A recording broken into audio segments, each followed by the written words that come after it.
committed here, I think, after my freshman year of high school. I knew this is where I wanted to be. Coach Tanner was here. I grew up idolizing Coach Tanner, Justin Smoke, Landon Powell, Drew Meyer. I just knew that I always wanted to play here.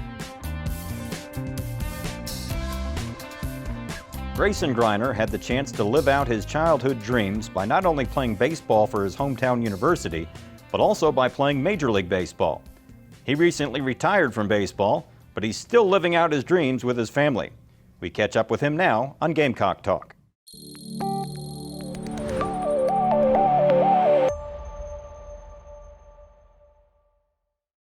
All right, Grayson, so recently retired from baseball. Yep. What are you doing? Trying to figure out how to fill my days. When you have structure of a day every day for 10 years of pro baseball, you get home and you realize there's a lot of time to fill. But I'm enjoying being a dad, getting to spend time with my kids, not being away from them for weeks or months at a time, and just trying to figure out what the next chapter holds. Watching sports, just golfing some, just finding out what the real world is like. Is it hard? I mean, you played baseball all your life. I'm Yeah. guessing since you were this tall. Maybe you were never this tall. Maybe, but you played baseball all your life, and all of a sudden you're not. I'm sure that's a struggle that every athlete goes through at some point. Yeah, it hit me hard kind of on the drive home. We had a probably 3-day drive home from Albuquerque, my wife and kids, and it kind of hit me hard when I was getting a bunch of messages from everybody. And you're right, it was, I've been playing since I was 6 years old, and that's all I've ever known. That's all I've ever wanted to do was play here at Carolina and then go play in the big leagues. And I was very fortunate to be able to live that dream for as long as I did. And I just kind of felt like the timing was right. Got released by the Rockies and had a good talk with my wife and my parents, and it just felt like a good time to come home and move on to the next chapter. But I've watched some games since then. I got to watch my alma mater, Blythewood High School, go play in a state championship, and it's different watching outside the netting than it is playing. And I still get the nerves a little bit watching. I know what those guys are going through, but I'm excited to watch our Gamecocks in the regional this weekend. Well, that's with you now a spectator for the first time in your life, as mentioned. How difficult is that? Can you be a fan watching, whether it's Carolina or your old high school or even Major League Baseball on TV? Oh, absolutely. Yeah. I was going to Sarge Fry games when I was 2 years old, and I'm a diehard Carolina baseball, football, basketball, everything fan. I have been my whole life. I always think I'm the biggest Gamecock fan there is, and it's nice being able to be a fan now, kind of go through the highs and lows of probably what fans went through when we played here, and see what that perspective is like. But at the end of the day, I know that those guys are giving it their all, and if they win, great. If they lose, at the end of the day, it's just a game. There's a lot bigger things in the world. So what kind of fan are you? Are you the one yelling at the umpire after every pitch, or are you quiet? What's going on? Luckily, my perspective as a catcher realizes how hard those umpires' jobs are. So when I played, I tried to never, ever give those guys too much crap about their job, because I know how difficult it is, and I know that it's a thankless job. They don't, if they blend in and nobody notices them, that means they're doing a good job. Nobody ever praises them for doing that job. So I try to never be hard on them. Sometimes, I'm watching the games on TV and they don't look very good, but I know they're doing their best. I know the players are doing their best. I try to just see it from, what I would do in that situation. If I was coaching in that situation, would I bunt here? Would I hit and run here? What pitch would I throw here? If bases loaded, 2 outs in the 7th inning, just kind of stuff like that, which it's been a unique perspective for me, being a player, and it's pretty cool to see it on the outside and see if it matches up. You mentioned you were a lifelong Gamecock fan. Your grandfather played football here. Your dad played basketball here. Was there ever any time when you were getting offers that you thought, oh, maybe I'm going to go? Not really. I committed here, I think, after my freshman year of high school. I knew this is where I wanted to be. Coach Tanner was here. I grew up idolizing Coach Tanner, Justin Smoke, Landon Powell, Drew Meyer. I just knew that I always wanted to play here. I went to a couple camps at Georgia, North Carolina, some other schools, College of Charleston, but once Carolina offered, and I knew that's where I wanted to come. So your freshman year, you come here, the Gamecocks are already coming off a couple of national championships. Yeah. You go back to the College World Series, got to the title game. It's a heck of a freshman year, and obviously you were a big part of it behind the plate. Take us back to that season, what it was like. Did you think it was going to be easy? Because, I don't know, you made it look easy. No, I struggled a lot. I mean, I don't know the stats, but I think I had to be towards the top of the league in strikeouts as a freshman. But getting that taste of SEC baseball, you know, it humbles you really quick. You go from being the best player at your high school to just another player in the SEC and another player at Carolina. But we were very fortunate. We had, you know, some of the best players to ever play here on that team. Christian Walker, Michael Roth, Matt Price. We came really close to doing something that I don't know how many teams have ever done, three-peating. We came up just a little bit short, but it was all a whirlwind. I don't really remember a whole lot of it just because it happened so fast and I was so young. I was just enjoying every moment. But I wish we could have got back there the next 2 years. We came really close my sophomore year with Game 3 at North Carolina, but it was just some of the best memories. I talk to those teammates of mine still to this day. I talk to them all the time. Joey Pancake called me 30 minutes before I got here just to catch up. So memories I'll never forget, and I hope to see, you know, dozens of future teams doing the same thing. Is there one game or one moment during your time as a Gamecock that stands out? Oh man, getting to play in the national championship, tough to beat. I remember that flyover, packed house in Omaha. Having my parents there, my family there was really cool. Single game, beating Clemson was always fun. We did that a lot those years, which was awesome. But the single game, that the day that we had to finish the rain out and Jordan Gore hit a walk-off home run in the first game, and then I hit a walk-off grand slam in the second game, and we were #1 on SportsCenter. That was a cool memory, getting to celebrate that with my teammates, and there's just so many cool memories here. It's just playing in front of these fans at this stadium was everything I hoped it would be since I was a little kid. Now, your career overlapped a couple of coaches, obviously, with Coach Tanner, his final season, and then Chad Holbrook, who you'd known, obviously, as the assistant coach, became the head coach after that. How difficult was that from a student-athlete standpoint? Obviously, you knew Coach Holbrook because he had been, had already been in place, but was that difficult because you mentioned you idolized Ray Tanner? It wasn't, it was difficult, obviously, just Coach Tanner coming into my home in high school and telling me he wanted me to play for him. I give him crap about it all the time, how he left us after 1 year for greener pastures, but I still talked to him. I went and met with him in his office a couple weeks ago, and he's doing great. But I don't know what would have happened if the whole transfer portal thing was a thing back. I know for me, I wouldn't have left. I would have played for no coach just because I wanted to play at Carolina my whole life. But it would have been interesting to see, how many guys might have explored out there and seen what was going on. But the whole landscape of college athletics was completely different back then. So it was difficult, but Coach Holbrook was an awesome coach. Really easy guy to play for, great players coach. And we came 1 game away from Omaha again his first year, and we hosted a regional our last year here. So it was a very seamless transition for us. You mentioned transfer portal. That with NIL has really changed the landscape of college athletics right now.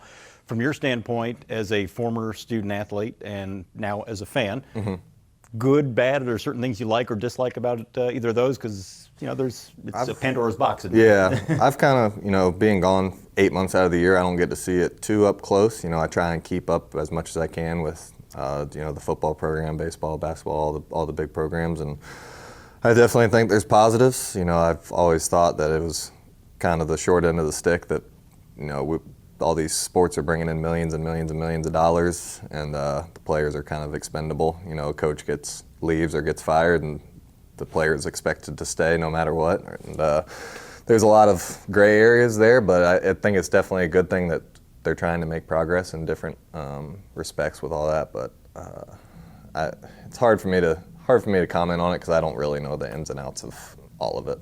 Growing up as a Gamecock fan, I think one time when we spoke on the phone, you'd mentioned something about you had written a letter, I think to your mom or something, to your mom, when you were 8 years old, saying, someday I'm going to play for the Gamecocks and I'm going to play Major League Baseball. Does your mom still have that letter? Oh yeah, she has it framed in her little TV den. She reminds me of it all the time. I think Andy Demetra did an article about it a couple years ago, and when I retired, he texted me a picture of the letter just to remind me of it. But yeah, I think I messed up or something around my mom's birthday, and I wrote her a sorry letter saying, I would always be your son, I'll always respect you, and one day I'll hopefully make a lot of money and give it to you. So I don't know how it came about, but that's the gist of it. But I did write, I want to grow up and play for the Gamecocks. I want to play in the minor leagues and then play in the major leagues. And like I said earlier, I'm just overwhelmed with how blessed, I was able to chase that dream for as long as I did. Well, you were able to do that, obviously, after your junior season. You're drafted in the 3rd round by the Detroit Tigers, some time in the minor leagues, but we'll go back, and then 5 years in the majors. Tell us about that. What that moment's like when you hear your name called, obviously very high in the draft as well. What was that like for you? It was awesome. I didn't think I was going to go. You know, the MLB draft, I think the first night maybe is round 1 and 2, or maybe just round 1. But I didn't think I was going to go round 1, so I kind of was anticipating going day 2. So I got a good night's sleep, and we kind of convened over at my grandparents' house, family, friends, and I had originally thought that I was going to go to the athletics at pick 101 because, you have an advisor throughout that process who's talking to the teams for you. And so I was pretty geared up to go to Oakland, and my agent texted me when Detroit came up at pick 99, and he texted me and said, "Be ready, they might call you here." And we're watching the little stream that wasn't televised back then, watching the stream, and sure enough, they announced my name, and it was awesome. We had a little post-draft party over at my aunt and uncle's house. Coach Tanner, Coach Holbrook, they all came. Miss Tanner, it was just a lot of people go into that, I was 21 at the time. 15 years of a lot of work comes into that one moment, and then that moment happens, and then the work restarts. Now you got to work your way up through the minor leagues, and you get to the major leagues, work starts again. You got to try and stay in the major leagues. So it's been years and years and years of just working, trying to keep going. That's why I think I got really emotional on that day. I decided to call it quits. All right, so all of a sudden you're a star here. You earned all SEC honors. I think you were a freshman All-American, and you did all these great things. As you mentioned, you kind of start over. You go to professional baseball, minor league baseball to start with. Tell us about the grind there, and was there ever a point where you went, I don't know if I'm going to make it? I mean, anytime I kind of got to the next level, I remember my high school coach, Barry Mizell, used to always tell us, baseball's like a big funnel. At the youth level, there's all these people, and then it works its way down. You're the best player at your high school, you come to South Carolina, you're just another guy. You're one of the better players at South Carolina, you go to the minor leagues, everyone in the minor leagues was the best player at their college. You work your way up through the minor leagues, you get to the major leagues, everyone's, the best player in the world. And you just got to find a way to not trick yourself, but convince yourself that you can play at that level. And sometimes it's tough. Baseball's not a game where you succeed very often, so if you struggle right out of the gate and you're 0 for 12, 0 for 15, make some errors, or you start to doubt yourself against the best players in the world, you find yourself in a really bad spot mentally. And just telling yourself, hey, I'm one of the 60 best catchers in the world. I belong here. I got to play like it. So it's definitely things that you can battle mentally. It's a very mental game. Definitely more mental than physical, in my opinion. But it's just, like you said, it's a grind. You're not in very great living conditions in the minor leagues. You're not eating great food. You're losing money because you're not getting paid, and it's just when you know what your end goal is, though, it makes it a little bit easier. And I knew my end goal. I would do everything in my power to make the major leagues and stay there as long as I could. Now, we'll talk about your family in a little bit, but I know you're married and have two sons now. When did you get married? I got married October of 2018. Okay, so 2018 was a pretty good year for you. That was also the year you got called up, right? Oh, 2017. 2017. Yeah, okay, sorry. now we got that right. My son got born in 2018. Okay, Yeah. So what was that like? As, young couple. Obviously, your wife, I guess, knew what she was getting into, but for most of the year, you're on buses, especially when you're in the minor leagues. You're on buses. What was that like?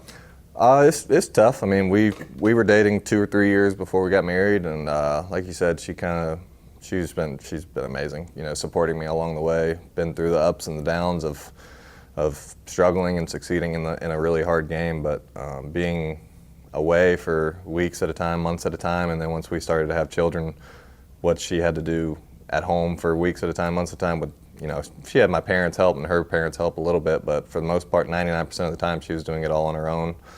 And that's a lot of the reason when the Rockies released me, I kind of had to think about, maybe I should be home and be a dad and help her, because she's been supporting me all these years, and she's been a trooper throughout the whole process. So 18 was a good year. Your first son Hudson was born that year, and then you get called up to the big club in Detroit.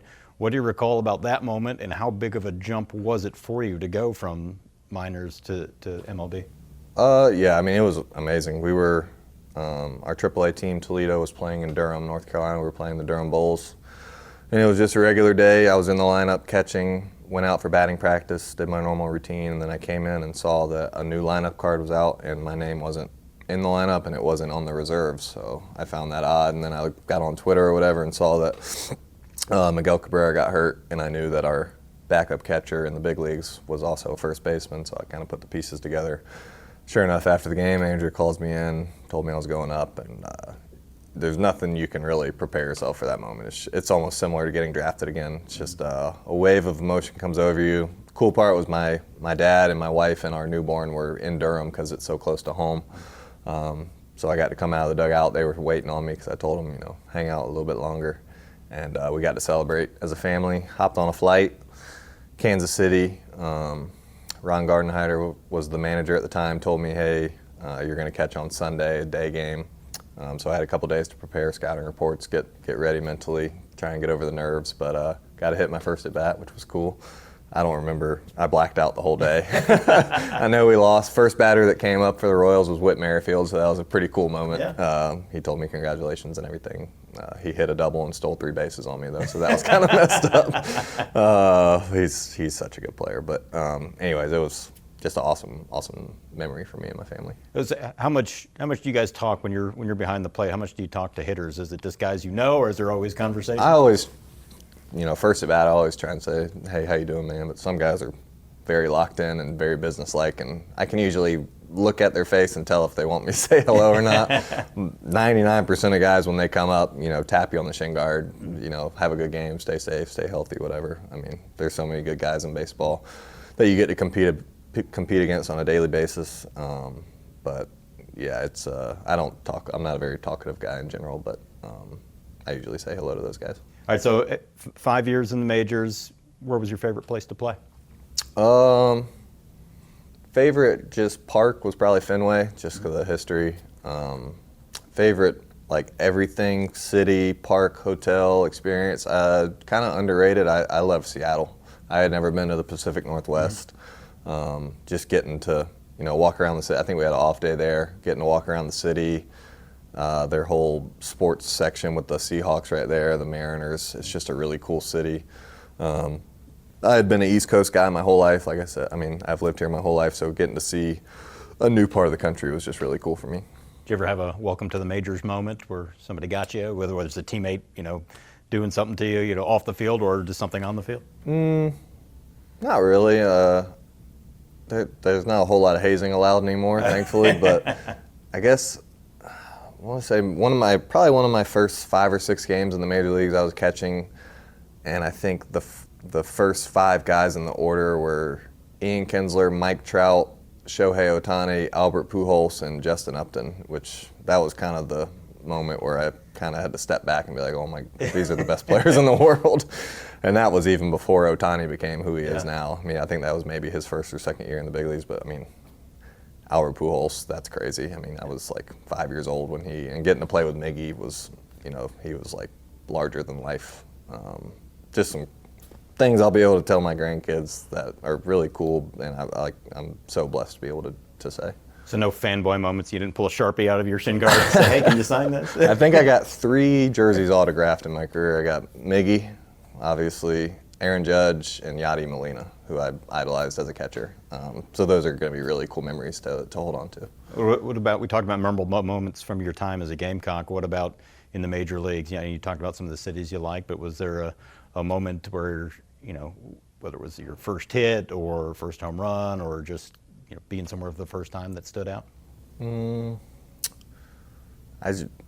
Nothing really that stands out. Just the memories with my teammates, getting to play with so many different guys on the way up through the minor leagues, seeing those guys get their big moments was awesome. Let's see. Opening day of 2019, I was fortunate enough to be the opening day starter, and Jordan Zimmerman was our opening day pitcher. And I think we had a perfect game through 6 2/3, and I was a nervous wreck. If we would have got a perfect game on opening, I think they got a little cheap infield single. I think it was Teoscar Hernandez that hit it, but that's a very vivid memory just because I remember how nervous I was. Packed house in Toronto. Jordan Zimmerman was just carving them up all day, and we came really close. But that was a cool memory. So were you feeling the pressure? I mean, usually the pressure's on the pitcher. Nobody wants to talk the pitcher in the dugout, right? Maybe. I mean, he had like close to 10 years in the major leagues. Yeah. He's thrown 2 no-hitters, I believe, in the big league. So he was probably calm as could be. But I mean, this was my first ever opening day game ever. I was starting it, and we were perfect, almost like 6 or 7 outs away, and it was.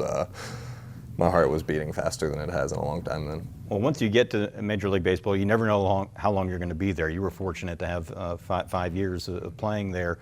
But one of the years, COVID comes in, and that obviously kind of wrecked everybody's year. But what was that like for you as a professional athlete going, uh-oh, I just got here a little bit ago, and now, because you never know how long you're going to be there. You're thinking, oh, man, this could be a year out of my career here. Yeah, that was such a weird time. I mean, bigger fish to fry than us getting to play baseball. Right. There were people, hundreds of thousands of people afflicted by the pandemic. But it was weird. We were just sitting at home waiting to hear what was going to happen. There's just so many moving parts that players don't see. There's health and safety protocols that the Player Association has to work out with the owners, and then owners have to work out pay with the players. I mean, there's just so much. And thankfully, we were able to get, whatever it was, the 60 games in. But we kind of, once it went on for 2-3 months, we were kind of like, this isn't looking like we're going to get to play at all. Like I said, we got the 60 games in, and it's kind of a wash of a year for everybody, and got to restart fresh in 2021. Did you ever have any superstitions when you were a player? I wasn't a very superstitious guy. I would sometimes change bats a lot. If a bat struck out the first at bat, I'd try a different one the next one. If that one got out, I'd try another one, and if that one got a hit, I'd use that one until it got out. I'd just switch bats a lot. But other than that, I wasn't a guy that wouldn't step on the chalk or anything like that. Did you ever have a teammate that had some wild superstitions, whether it was here at South Carolina or in the minors or in MLB? There's a lot of pitchers that would chug Red Bulls, or they'd put the Red Hot all over their bodies in some places you can't talk about, but it was the pitchers are always a different breed. But no one was rubbing a chicken foot on a bat? No, nothing like that. All right. Now, I know it was during your collegiate career, you also had an opportunity to play for the collegiate Team USA national team. What was that experience like for you? That was awesome. We went to we kind of traveled around the Coastal Plain League playing exhibition games, and then we went over to Japan, played their main team. We ended up going 5 games with them. They won 3-2, and then we came back stateside and played Cuba, and we swept Cuba for the first time in the college team's history, which was really cool. But that team, it was the best team I've ever played on. It had Matt Chapman at third, Trey Turner at short, Alex Bregman at second, Michael Conforto in the outfield, Kyle Schwarber DH. I was by far the worst player on that team, but that team was loaded. MLB All-Stars up and down the lineup, pitching staff, Carlos Rodon, Tyler Beatty. It was just loaded. Brandon Finnegan. That was a great team, and I was very, very lucky to be a part of it. You grew up around Carolina. You're still living around here. We talked about it earlier with your, even when you were playing Major League Baseball, the family was still here. How come? I never really wanted to leave. Never had a reason to. The weather's great. My family's all here. I love going to every Carolina football game that I can. Great schools. There's just beach 2 hours away, mountains 2 hours away. Sounds like a recruiting pitch. I was just going to say, you want me to call Coach Kingston in here and you can do some recruiting? I could sell this place pretty well, but I've just never wanted to leave, never want to leave. My wife loves it. My kids love it. So hopefully everything works out and we can stay here for life. You've been active in terms of giving back to your alma mater. Why is that so important to you? I just think, like I said, I consider myself one of the biggest Carolina fans there is. I try and stay plugged in as much as I can, and this university gave so much to me. I try to give back as much as I can, whether it be time, money, talking to current players, whatever it may be. I just always want to be a fan and cheer these guys on as much as I can. You come back to Carolina games, do you get recognized a lot? Not really. No? No. I guess because you always had the catcher's mask on.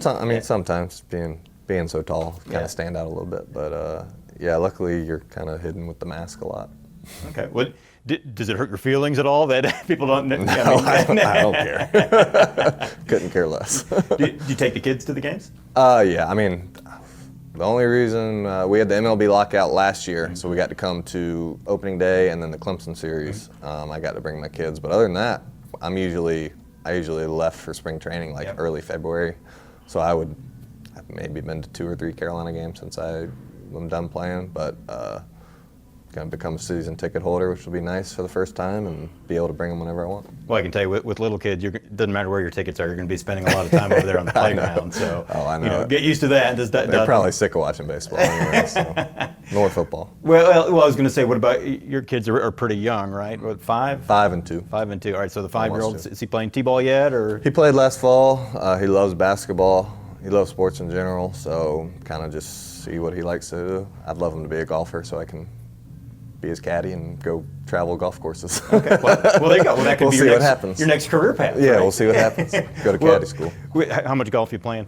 I'd like to play more, maybe once every 2 weeks or so. Okay.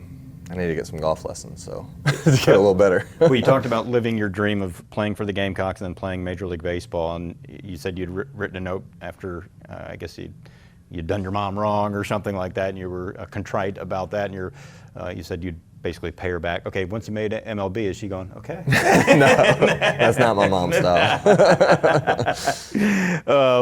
All right, so we talked about life after baseball. If you could paint up your dream job other than playing baseball, which you already had the chance to do, what would be your dream job, dream career from this point forward? I have no idea, to be honest with you. Something that keeps me in Columbia is the only thing I know, whatever that may be. I lived out of a suitcase essentially for the last 10 years, put my family through a lot of, flights, 24-hour drives, 30-hour drives across the country, finding a place to live in 2 days. I don't really want to do that anymore. As long as I can kind of set up shop here at home and be able to, take my kids to school, be a dad, go watch them play games, and set up shop here. Whatever path that leads me on, I'll give it my all. It is kind of rejuvenating to, you put 25 years into something, and it's almost like you're starting fresh again. So I know whatever I get into, I'll be rejuvenated and work as hard as I did at baseball at that. Just because, like I said, I've losing track of time at home, trying to figure out stuff to do. I'm kind of ready to get to work and see what the next chapter holds. Laying kind of low right now, but is somewhere down the road is coaching or even broadcasting ever crossed your mind? Yeah, I'm open to anything. Okay, well, I would love to stay in the game in whatever capacity that could be. But like I said, I don't really want to leave this area. So if something were to pop up conveniently like that, I feel like I have a lot to offer the game. Just you see so many MLB managers and head coaches are former catchers, and I think there's a reason for that. We see the game from a different perspective. Being behind the plate, calling pitches, got to call pitches for the last 10 years. You handle bunt defenses, you handle first and third defenses, you kind of set up the cuts and relays. So I think there's a reason so many former catchers get into coaching, just because, like I say, you're not out in left field, thinking about your last at bat. You got to stay involved. You got to think the next pitch and think about the situation. So if something like that were to come up, I would. Like I said, I'd love to stay in the game in whatever capacity that may be, but I'm kind of just feeling it out right now and seeing what comes forward.